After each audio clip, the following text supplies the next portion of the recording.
Hi there, we're Something About Geek Stuff, interviewing Warren Onufer about his book. Beckman's Folly.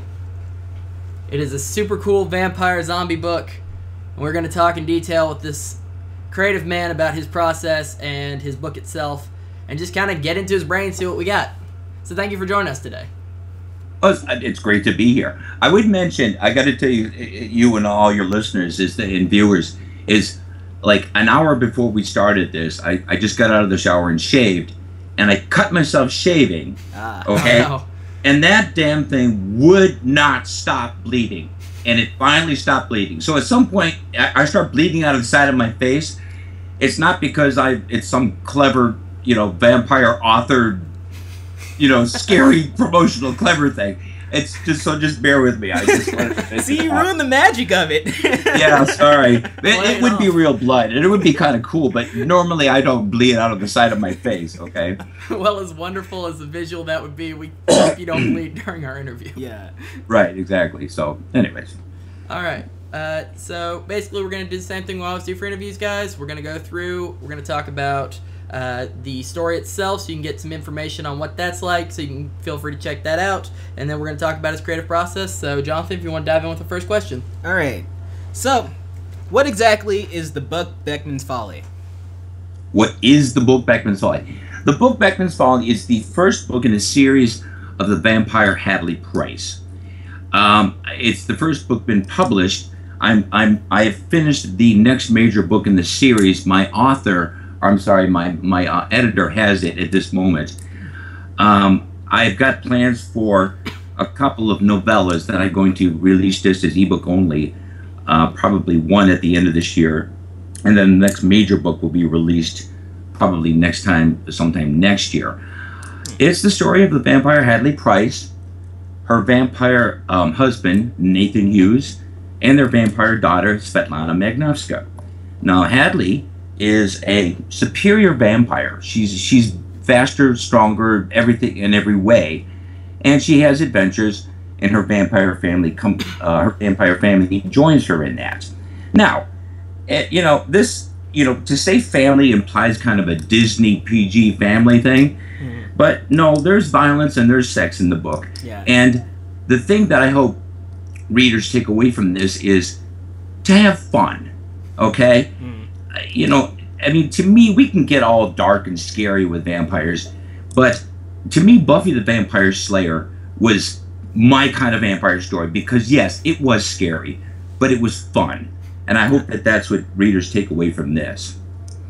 And I can kind of see a little Buffy within Hadley, the character. Well, considering that Buffy's a hunter, a slayer, and Hadley's a vampire, I mean, personality-wise, like she's kind of got a feisty femme fatale attitude to her. Like the whole exchange between her and John the vampire hunter is just like, yeah, we're talking, but I can kill you in an instant. Yes. But see, I love the humor in that. It's just funny that. Well, the thing that I didn't mention is that Hadley's a petite woman. She's tiny. So, when people get in her face and everyone around is going, dude, you don't want to do that because she will kill you, okay? Yeah. And I love playing with the humor of that. So in the sense that there is kind of a banter, yes. But, I got to disconnect because Buffy is the Slayer, okay? She's not a vampire. Okay. Now, you mentioned Buffy. Are there any other influences on a literary standpoint that you have? Any non-literary influences? Just kind of who inspired you to kind of work the way you do? Well, again, another influence is probably Charlene Harris. And I've never met the woman, and I would like to. I've never met her. And for those who aren't familiar with that name, though, that is the author of a series of books for which the TV series True Blood is based. And again, I like the more grounded version of, what it's really like to be a vampire. And you do get that in Charlene Harris's stuff. So I would say that's one influence. you guys, being younger guys, don't. Have you ever heard of a musician by the name of Alice Cooper? You've heard of him. Mm. You haven't heard of him. Okay. I've heard of him, yes. Okay. Well, Alice Cooper did what he... Alice Cooper... before Marilyn Manson, there was Alice Cooper. Okay. The thing about Alice Cooper was that as weird as he got, there was always humor in what he did. And again, I get back to the fun thing of this. Alice was very scary. It was and is. He's still doing it. And I would recommend Googling Alice Cooper, to find out his music and this and that.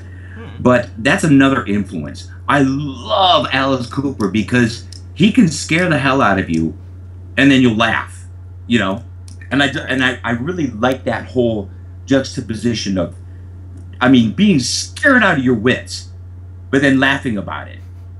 I really like that, and I don't. The whole thing about it being fun is really important to me, and you do get that in Charlene Harris's books, and you do get that in Alice Cooper's music. I can really go off on a tangent, can't I? It's wonderful. So, vampires and zombies—that's an interesting combination. What exactly gave you the idea of mashing them together? Well, the short answer is I'm not exactly sure. But the one thing that I'll tell you is that the interesting thing about vampires is that we can relate to them because while they are not us, they kind of look like us and they can talk with us. Yeah. And there's been some work in some various zombie fiction, either in books or in movies, to try to personalize the zombies. And to me, there's nothing personal about zombies. There's nothing sexy about zombies. Zombies are a plot device. Mm-hmm. They are the juggernaut that will consume everything in their path. And I use that as a plot device. In the sense that, well, within the mythology of Hadley's world, they can't harm vampires, but they can harm humans, which vampires need humans. Okay, so to me, it's a really great plot device, and there's no one zombie character in the book, because to me they're a wave. They're like locusts. Okay. Did I answer your question, or did I get on another tangent that had nothing to do with what we were talking about? Oh, no, it's perfectly. That's a perfectly legitimate answer. That's really interesting. Now, some would argue that there is an oversaturation in the last decade of the zombies and the vampire stories. Have you had any struggles as an author trying to get that sort of storyline kind of published? I know with Beckman's Folly, it kind of stands apart from the usual hoi polloi that you see, but have there been any sort of prejudiced or closed-minded people to it that have kind of been in your way while you're trying to get this book done? Well, I will say up front that I did this with I self-published on this. Okay, so I didn't have to deal with people telling me what they did and didn't like. I will say I'm getting a lot of feedback on people liking it. But you're right. To me, as much as I love vampire and zombie, in other words, separately, fiction in movies and books. I love zombie books. World War Z. If you haven't read World War Z, read it. It's really, really good. But when you start to explore these things, you kind of lose some of the mystery. Again, when a lot of the movies and books try to explain why a zombie comes about, to me they're a force of nature that you'll never understand. You just want to run like hell when you see them. Okay, to me that's really what they're sort of about. And as far as the vampire thing, there have been very, very few vampire movies, in my opinion, that are as good as a lot a lot of vampire books. I think books are a much better way to present a vampire, because vampires there's a subtlety to them that you can't get in movies, and especially in a lot of movies these days where things are so over the top and so blatant. And I think of my favorite vampire movies, and most of them are movies that people have never heard of. What was that one movie that it came out within the last year or so? The Only Lovers Left Alive. I think that was the name of it. No one's ever heard of it. Great vampire movie, but these movies where when vampires the blood is all over them when they're feeding. Americans need to see that kind of action because it's visually interesting, but to me, it's not interesting. But that's just me. I mean, you guys are going, yeah, cool, I like that. So, again, have I answered your question, or have I gone off on another tangent? No, these questions, it's wonderful to get off tangents. You definitely paint a story when you're answering these, so by all means, any tangents you want to get off is perfectly fine. Definitely. Is there a saturation of both those genres, categories? Yeah, but that doesn't mean that the search for good quality stories within those two things aren't. And one of them is right here. Okay, so all right. Fair enough. Along with all the vampire sorts of medias, in chapter 3 we find out vampires are incapable of giving birth in your story. Where did you kind of set up these rules for vampires within the book? Well, it's interesting because there might be some authors who go, before I started writing this book, I wrote all these rules and stuff, and I kind of stumbled on them. Okay, because if you read the story, you know who Svetlana is. Okay, Svetlana is Hadley and Nathan's daughter. Yeah, and that made me think, how would vampires give birth? Literally, like humans do. And I'm like, no, they wouldn't. But it's not like I had a rule book that I created before I started writing. I kind of stumbled on these things when the topic came up. Okay. So that specific thing you're talking about, that's how that sort of came out. Would I have approached that issue if Hadley and Nathan didn't have a daughter? Probably not. That's fair. Now, in creating your whole world within this story, what did you find were the most rewarding and also challenging aspects of trying to create this entirely new world for the confines of your books? Well, for the viewers and listeners, within the context of Beckman's Folly, Tales of the Vampire Hadley Price. Hadley Price lives on the planet New Melbourne, okay? And she's originally from Earth. One of the things I found most challenging is that some of the important people in Hadley's life live on Earth, okay? And it is not believable to have a real-time conversation interplanetary, okay? It's just, even with this the Star Trek technology, we're too smart to know that that's even possible. Okay, that was one of the things I had to get. Having them communicate with each other and do it in a delayed fashion was, a lot of times it was, okay, we got a situation here. Okay, I'll be right there. In other words, I'll come from Earth to New Melbourne. That was one of the things, is that while I'm kind of soft on the science, I think readers are more sophisticated, and if they were to have a conversation between two planets in real time, they would go, oh, come on, that's not even real. We're much more sophisticated in general to accept that as a reality. So that was one of the things. Can you repeat the question, because you were asking about difficulties, or can you repeat the question, Samuel? Right, of course. I was asking, when you were creating the world that you were in, the kind of rewarding aspects of getting to create your own world, the challenges that you had trying to come up with a whole different universe kind of within the confines of your book. So basically, I'm asking, during this creative process of trying to come up with a whole new set of rules for these characters to live within, just kind of what kind of things did you enjoy? What kind of things were challenging? Well, and I mentioned, and I answered the challenging part of that. The rewarding and the fun stuff of it is I placed them on an entirely different planet. Right. Okay. So not only not on Earth, they're not in the United States. Yeah. Okay. So in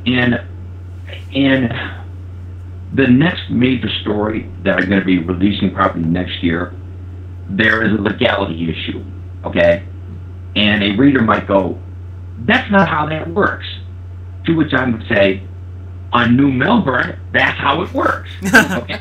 Because I've created this planet where Hadley and her family call home.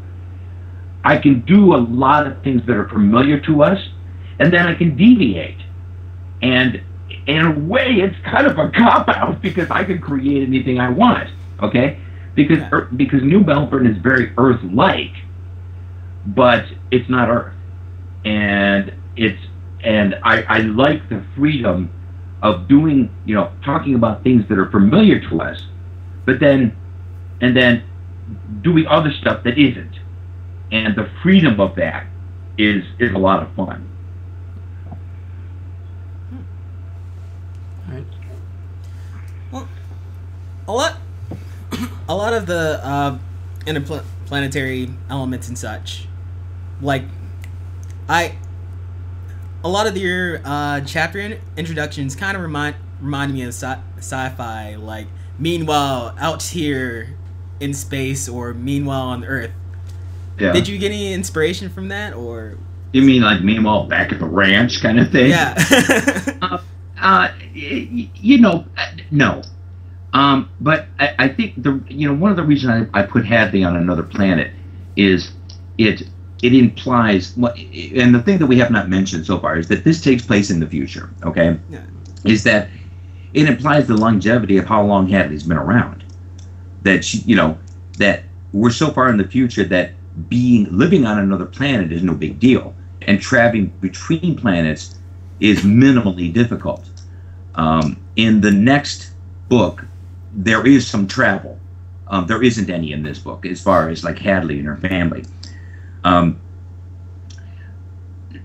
So again, what was the question? Because I get up on damn tangents and totally forget what the question is. I'm sorry, but did you have any sci-fi influences? Yeah. How could anyone not be influenced by like Doctor Who? I mean, because Doctor Who, it does so many things well. And I'd say there's some of that. But as far as like, am I overtly aware of any other sci-fi stuff that is influential? Once I got in it, I started like making it up as I went along, and I'm like, I'll make some droids here. No, I didn't think that. It's not like I'm ripping off Star Wars or something. So I think Doctor Who. I never thought about it, but I think Doctor Who. Now, with the very comic book vibe that you get from the cover alone and a lot of the introductions to your chapters, did you ever consider getting a comic book kind of style for your story? And if you were to do it, like just springing on you now, you get the chance to make a full comic book series, would you change anything within your world? Would you add anything? Well, first of all, if there's any publisher or artist, first of all, when we met at Rick's Comics in Memphis or in Clarksville, my artist Keith Wood was with us. Okay, and Keith lives there in Clarksville. I would give him for a shot. But if there's anyone who's interested, I'm all for it. Absolutely, because it does lend itself to that. Absolutely. What would I change visually? You know, I'm so in tune with Keith's artwork that I could easily see him doing something with Hadley, Nathan, and Svetlana easily. Do I have I thought about it? Yeah, absolutely. But you know, if anyone is interested, call me, email me. I'm absolutely cool with it. And if they have an artist of their own, I'll introduce them to Keith, because Keith's my guy as far as graphics are concerned.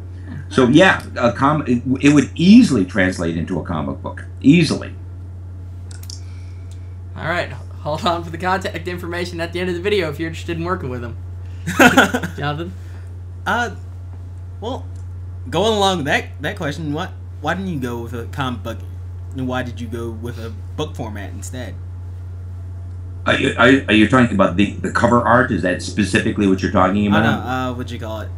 We were talking about the last question, you were like, a lot of the story lends itself to be translated into a comic book. Why did you decide a literary format over a novel? Well, you know, when I'm actually writing it, I'm not thinking sequential art. Okay, I'm more in the moment, and it's more fluid, and and so I don't think there was any overt idea of making it comic book ish. I got you. I will say two things. I love comic books. Back in the day, I ate them up. Fantastic Four was my favorite book.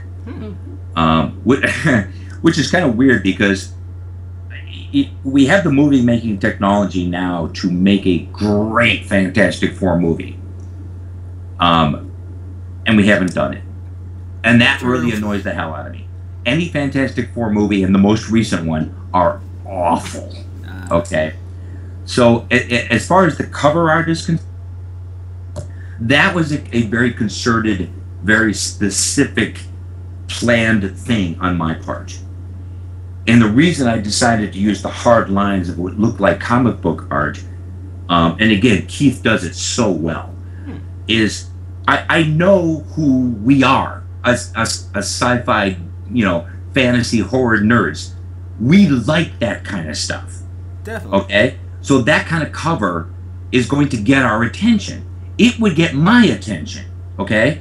Yeah. So, you know, if Simon and Schuster calls me tomorrow and say, well, we want to publish your book, but we're going to change the cover to some kind of nebulous thing, well, first of all, I'll say, sure, give me the money. But I mean, you know, I know that this book is the people like us who love this kind of stuff. Mm-hmm. It would attract us to see the hard lines and the you know, the vibrant the vibrant colors, and that was a very concerted thing on my part. Absolutely, I have no two ways about it. And Keith is, I've seen the initial sketches for the first ebook, again, the novella that I'm going to be putting out later this year, and Keith has done it again. I'm pleased. I'm very pleased to be associated with this guy. So, you know, as far as the whole comic book thing, yeah, it's a very concerted, a very planned thing on my part. All right. I don't usually talk this much in my normal life, so it's very strange to go off on a tangent like this. Okay. Now, getting back to the writing within the book itself, we've talked a lot about the cover. When you were an up-and-coming writer, did you pick up any sort of life lessons that you think you could pass on to those people now that are trying to get a book going, or just aren't having the inspiration that they need to get through? Well, and I decided late in life to write a novel-length book, okay? So, you know, I don't have the experience of being a young person doing this, but I think we all have the commonality as writers. Do you guys writers? I mean, do you guys, other than your wonderful videos, do you guys do any writing like that? Definitely. Absolutely. Okay. I'm working on a book right now, actually. Really? And the thing that I would say, and I think both of you would agree, is the only way to do it is to do it. Okay? Yeah. We've all had friends who, we'll get together at a party and we'll talk, what are you working on? What are you doing? Da da da da blah. And you got this one person who says, well, I got this, and I'm thinking about specifically of somebody that I know. I got this great idea for this series of novels. Okay, not just a novel, a series of novels. Oh, jeez. And I distinctly remember it was a holiday gathering, and then we had the holiday gathering at the same place a year later. And I said, well, okay, so what have you done with that idea? He goes, oh, nothing. And in my brain, I'm going, poser. Okay? The only way to write a book is to get down in your word processor, start putting down words. You may fall on your face. You may not. You may partially fall on your face, recover, and keep on going. And if you guys found that when you actually write, it's very cool. But don't quit. Don't stop. Just keep going. And the only way to write a book is to write a book. Definitely. And you're saying, well, I could never do that. It's 100,000, 130, 150,000 words. I could never write that. Okay. When have you tried? Okay. So I mean, what has your guys been experienced as far as that is concerned? Have you been encouraged, or more specifically, have you had people who say have done the quite opposite? In other words, why are you wasting your time? And what has your experience been with that? You want to go first? Well, I can talk about that on a whole bunch of levels. When I started the channel, a lot of the videos we had stacked up on just so we wouldn't mess up. And a lot of people were just like, this thing's never gonna come out. You're never gonna do it. And you gotta put forth that effort and kind of get everything together and finally just drop it to prove it to everybody. And yeah, this is possible. Show them the evidence that you're working. Yeah. Again, the only way to do it is to do it. Yeah. For me, I'm sorry, Scifi, go ahead. I had a lot of time just while I was working on the book that I'm working on now. I've written a children's book in the past. We won't get into that.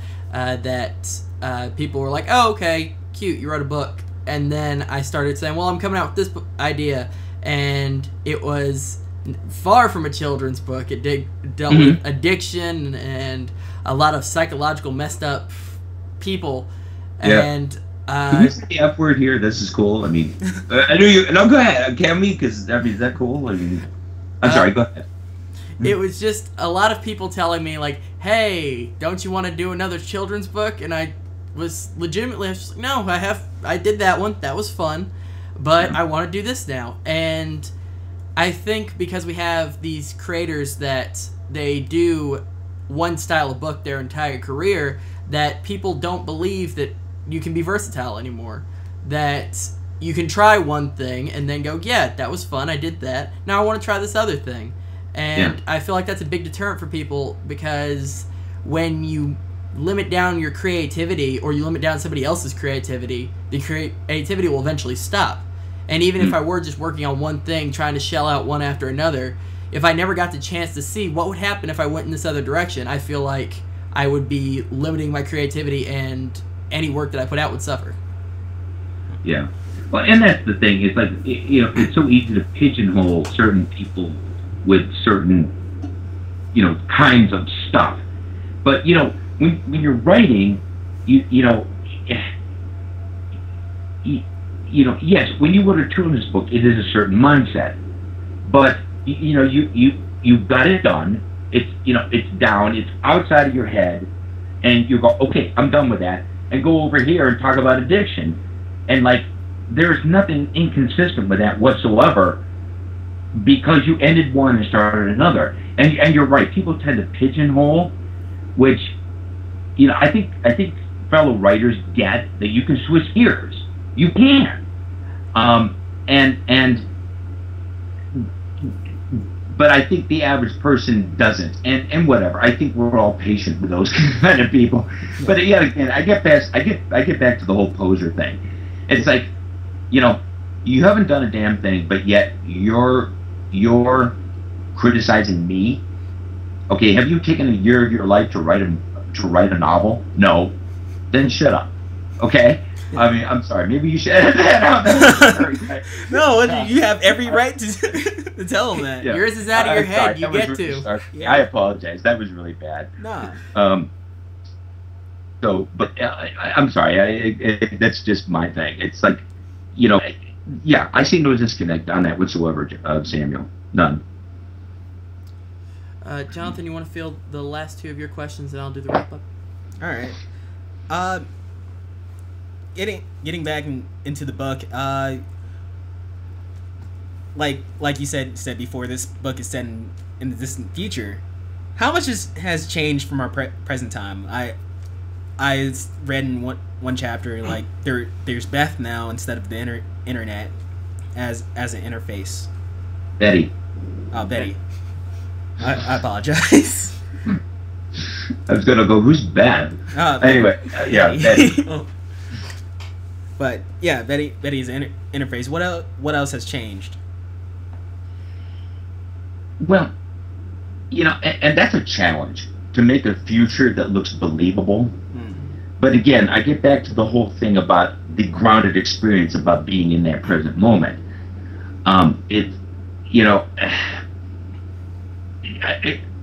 It's kind of weird. Part of me wants to tell your viewers and listeners who Betty is. Another part of me wants to be a mystery. And I'm kind of conflicted on that, because Betty is a great character. Only reveal what you want to reveal. Well, that's the thing. That's the thing. I just will say.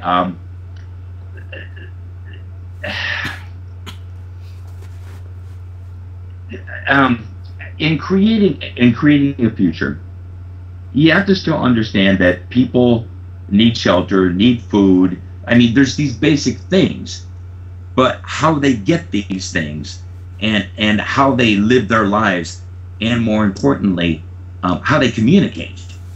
Okay, and Betty is part of that, network, and I think if you keep yourself grounded in what people are really like and what they really need, even like now in the 21st century, the three of us are no different than three people, 500 years ago. But one of the major differences, at this very moment, right now, we're like 700 miles apart. Yeah. But we think nothing about the three of us talking right now. Okay?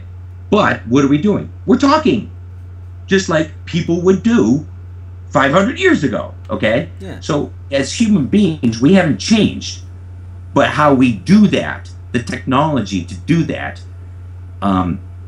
has.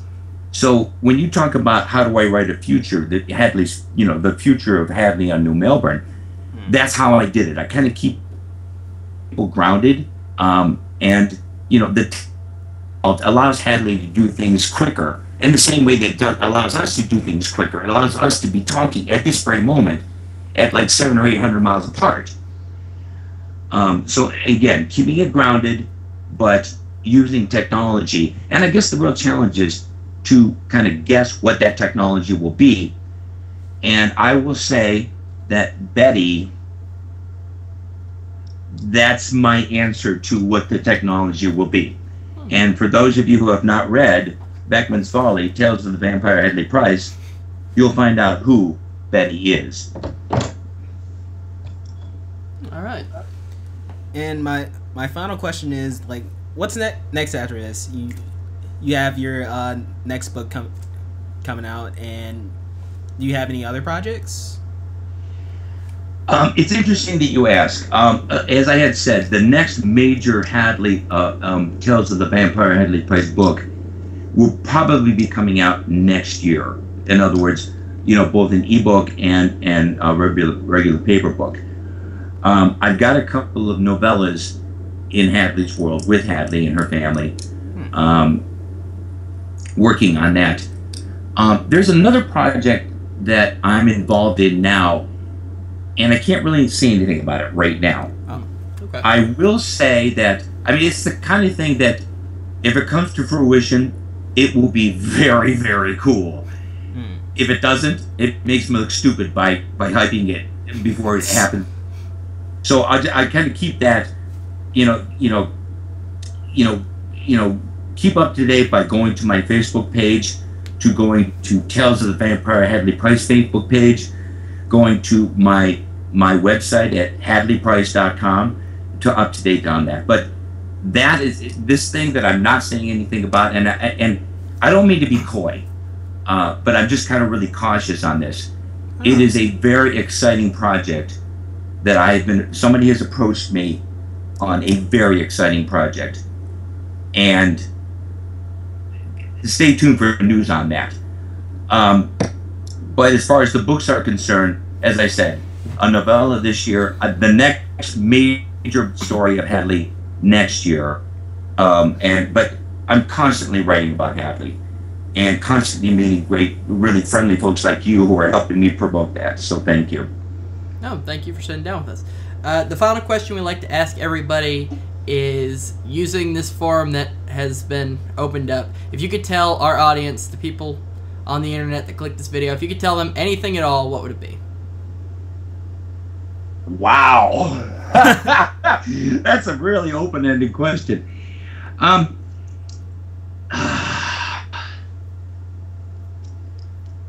Don't dream it, be it. All right. Okay, Rocky Horror Picture Show. Get off your butt and do it. And do it, and do it, and do it, and...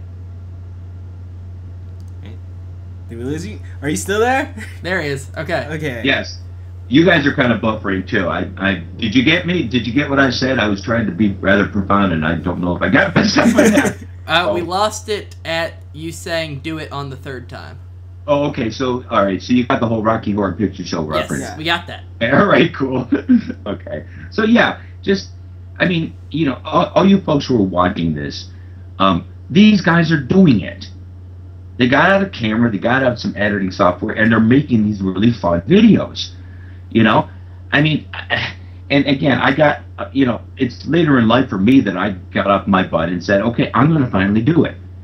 So do it. Don't dream it, be it. So that was totally off the cuff because I didn't expect a question like that. In any case, I want to thank both of you because this has been a lot of fun. A lot of fun. It's been great sitting down with you. We love hearing your insight and just hearing about your creative process. It's been a lot of fun. Definitely. Where can people find you online? I'm on Facebook, Warren Onufer on Facebook. Hadley has her own Facebook page, Tales of the Vampire Hadley Price, and my website, which is hadleyprice.com. So that would be I should have a little sign to hold up here, shouldn't I? Yeah. HADLEY price.com. And I would love to, Hadley would love to have likes on her Facebook page. I'd love to get new friends and, readers, authors, publishers, anybody who's interested in doing a Hadley graphic novel. Oh, yeah. So that's where I can be reached. All right, fantastic. Jonathan, anything else from you? It's been great talking with you. Hope we can talk to you in the future again. Likewise. Next time I'm in Clarksville, I'll have to meet up with you guys at Rick's, and we'll go out for pizza or something. Oh yeah, fantastic. Yeah. All right, everyone, be sure to check out Warren and his book, Beckman's Folly: Tales of the Vampire Hadley Price. Yeah. Bookception. You can check him out at the links. We'll make sure that they're all on screen. And from us at Something About Geek Stuff, Thanks for watching. Be sure to like and subscribe, and we'll see you next time.